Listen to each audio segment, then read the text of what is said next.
दोस्तों इस किस्त के आगाज में दुमरुल भागते हुए एक बूढ़े ताजिर के पास पहुंचता है और इसे कहता है, बराए मेहरबानी मुझे छुपा ले, मुझे आपकी मदद की ज़रूरत है। बूढ़ा आदमी कहता है, तुम इस टोकरे में छुप जाओ। फिर वो आदमी इस पर कपड़ा डाल देता है। थोड़ी देर बाद वैसुलस के सिपाही वहां पहुंच जाते हैं और पूछते हैं, क्या तुमने किसी को भागते हुए देखा है? बूढ़ा आदमी कहता है, वो इस तरफ गया है। ये सुनकर सिपाही वहां से चले जाते हैं। इसके बाद वो आदमी दुमरुल से पूछता है कि ये लोग तुम्हारा पीछा क्यों कर रहे थे? दुमरुल कहता है, मुझ पर गद्दारी का इल्ज़ाम है। आदमी कहता है, तो फिर यहाँ से निकल जाओ, मुझे इसमें शामिल मत करो। दुमरुल कहता है, वैसुलस ने आपके गवर्नर को कत्ल किया था। वो मेरा पीछा इसलिए कर रहे हैं क्योंकि मैं ये राज जानता हूँ। आपको याद है कि हमने एक दफ़ा आपकी मदद की थी। फिर वो आदमी को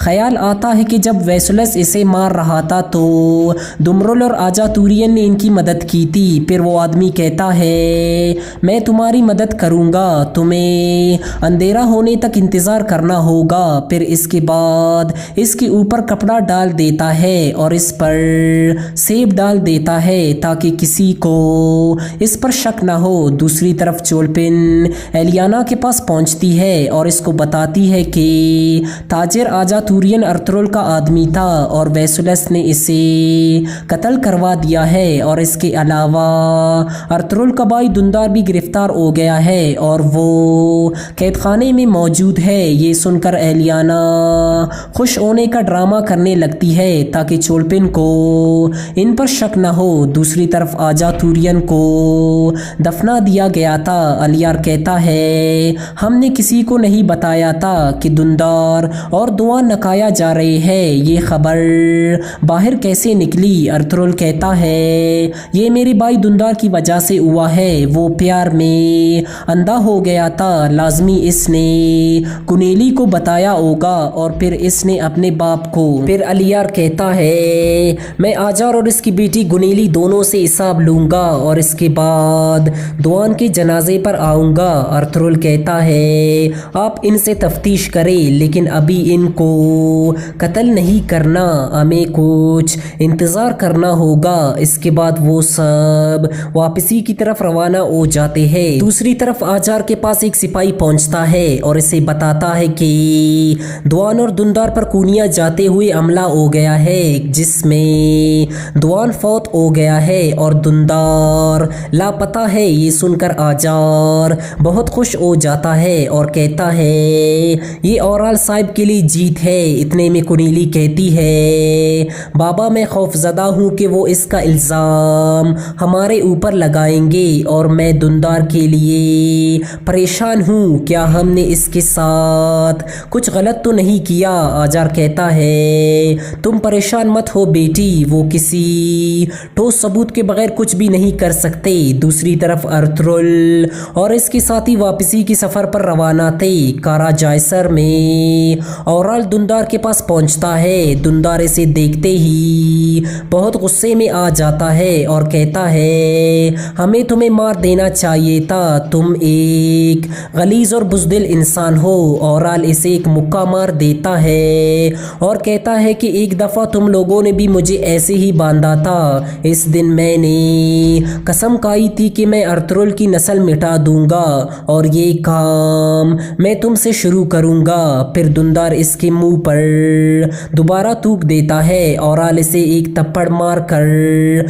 वहां से चला जाता है। दूसरी तरफ अर्तुगरुल वापस काई कबीले पहुंच जाता है। आयमा खातून पूछती है, दुंदार कहाँ है? अर्तुगरुल कहता है, हम इसे नहीं ढूंढ सके।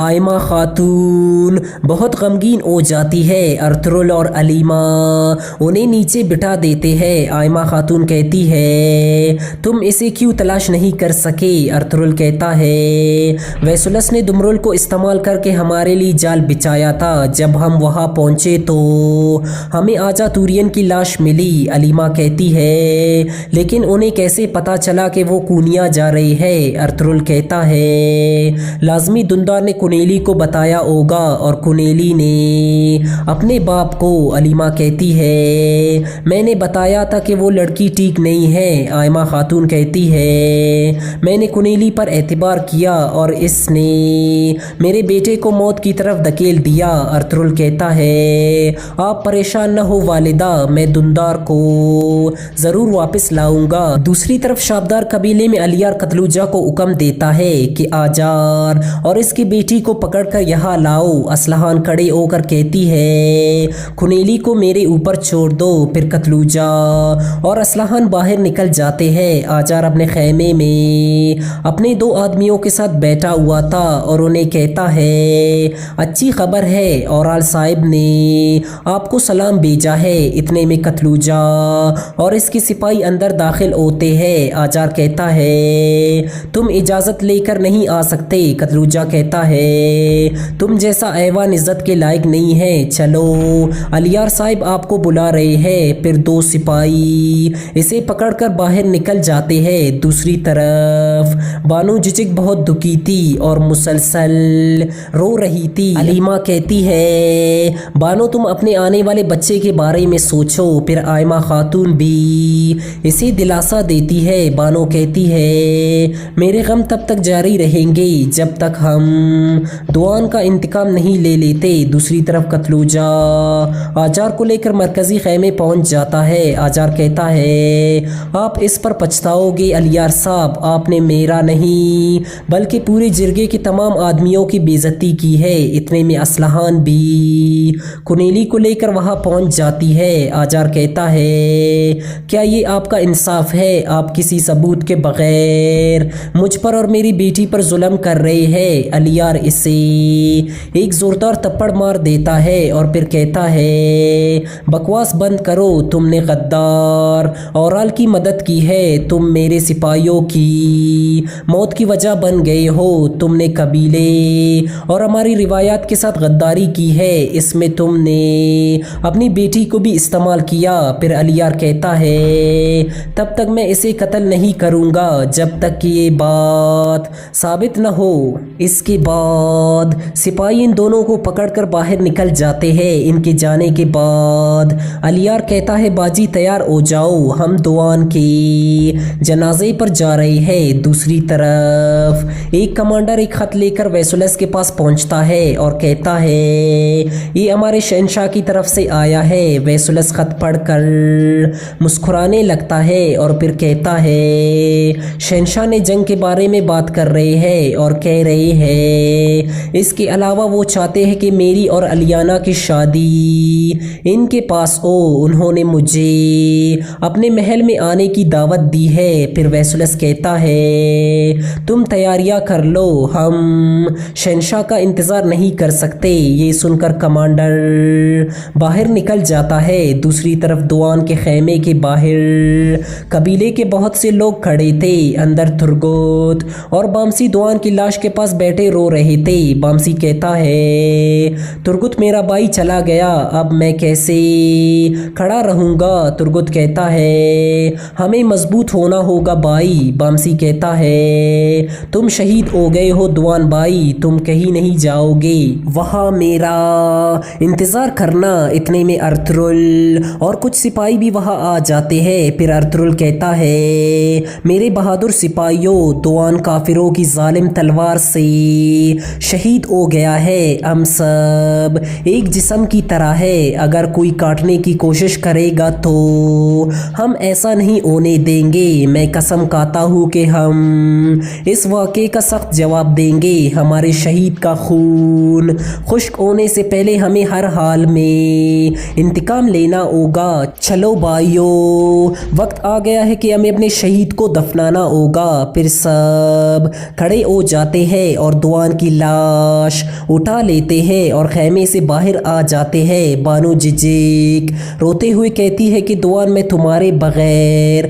हमारे बच्चे की परवरिश कैसे करूँगी। आयमा खातून इसे दिलासा देती है और रोक लेती है। फिर सब आगे बढ़ जाते हैं। दूसरी तरफ कारा जैसर में एलिना हाथ में खंजर लेकर अपने शादी के जोड़े को फाड़ने लगती है कि वैसुलस दरवाजे पर दस्तक देता है। एलिना कहती है अंदर आ जाओ वैसुलस। वैसुलस अंदर आकर कहता है हम एक एक करके अपने मसले हल कर रहे हैं। एलिना कहती है तो तुम्हें जीत हासिल हो गई है वेसुलस। वेसुलस कहता है मेरी सबसे बड़ी जीत तुम हो एलिना, मैंने तुम्हारा दिल जीत लिया है। किले के गद्दारों को पकड़ना इसके मुकाबले में कुछ भी नहीं है। एलिना रोते हुए कहती है उन्होंने मुझे भी इस्तेमाल किया। वेसुलस कहता है तुम बिल्कुल भी परेशान न हो, मैं सब ठीक कर लूँगा। और एक शहंशाह ने हमें अपने महल में दावत दी है, हमारी शादी नकाया के महल में होगी, हम कल रवाना हो जाएंगे। एलिना कहती है मैं तुम्हारा शुक्रगुजार हूँ वेसुलस। फिर वेसुलस इसका माथा चूमकर बाहर निकल जाता है। इसके जाने के बाद एलिना रोने लगती है और इसके हाथों से खंजर गिर जाता है और यहाँ इस किस्त का इख्तिताम हो जाता है।